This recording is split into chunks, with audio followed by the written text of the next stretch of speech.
How do changes at UNC Health and Hospitals and WakeMed impact you? Let's unpack that. You've heard it in the news, or maybe you've gotten the letter in the mail. UNC Health and Hospitals is now out of contract with Cigna. WakeMed is now out of contract with United Healthcare. So what do? Here are 2 healthcare survival kit tips. Number 1, call your insurance and tell them I'm having a continuity of care issue. You need to use those exact words.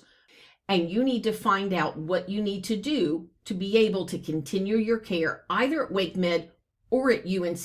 They're both fine facilities. But what you don't want to do is end up with a huge bill because suddenly you're out of network.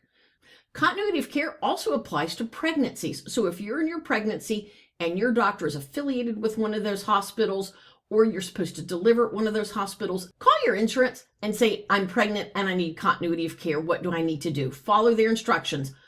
Before the call ends, ask them for the reference number for that specific phone call.